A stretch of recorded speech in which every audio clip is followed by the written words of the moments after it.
Welcome to Pi Guitar HQ. As you can see, we've done some work over the summer. Guitars are all looking great. I've been away on a 5-day build at Crimson Guitars, which was really good fun, and I'm going to tell you a little bit about it today.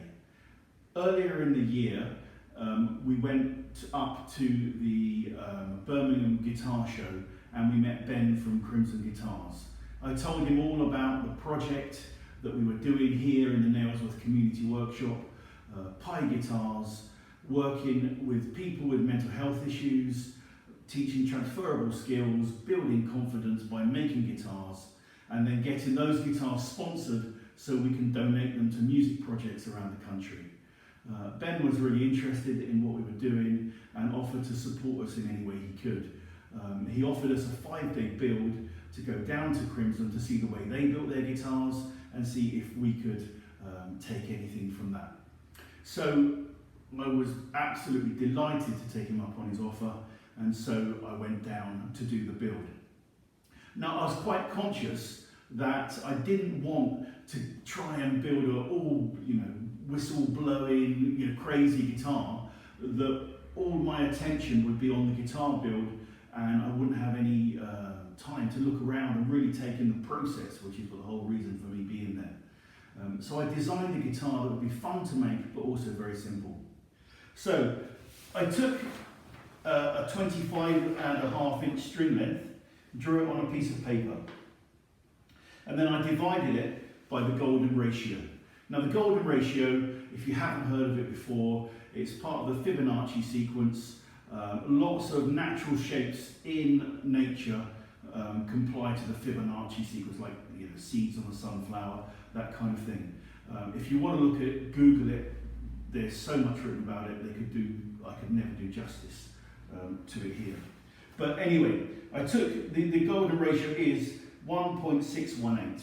So I took the string length and I divided it by 1.618, and I said, okay, that's where I'm going to put the neck body joint. And then I divided it again by 1.618, and I said, okay, that's going to go from the bridge to the end of the body, and also the width of the lower bout, and the length of the headstock. Divided it again, and that's the width of the upper bout. I carried on dividing it down until I got the width of the headstock, and indeed even to the string widths at the nut and bridge. Now, I then joined up all those shapes that I had with interesting curves to make a nice guitar. I thought though, how would that compare to a Telecaster? So I took my Telecaster down, I laid it on top of my drawing, and as you can see, the nut to the neck body joint is bang on. The width from the bridge to the end of the body is bang on, and so is the width of the body, within 10%. The only thing that is, the headstock is a little longer, and that's because you can't actually fit 6 machine heads on in a row within the ratio, which is why we've gone for a 5:1, which brings it back into ratio again.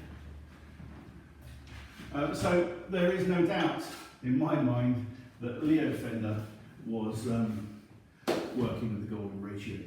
Now, at Pi Guitars, we build all of our guitars from recycled or locally sourced woods. So the next choice was, what wood was I going to make my guitar from? So I had some kitchen worktop. So this is, as you can see, block board from a kitchen worktop. This is ash.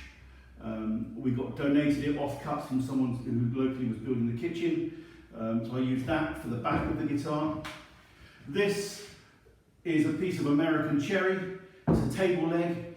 I got 8 of these out of a skip, and it's beautiful American cherry. So even on this surface, it's really bang on quarter sawn. So I laminated the neck up from Purple Heart, American cherry, and I put a bit of ash in there as well.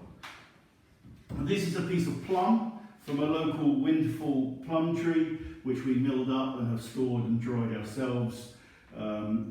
I made the fingerboard from plum, and this central stripe here is also plum. The bridge is plum as well, with a cap of boxwood, which again I found on the floor at Westermer Arboretum.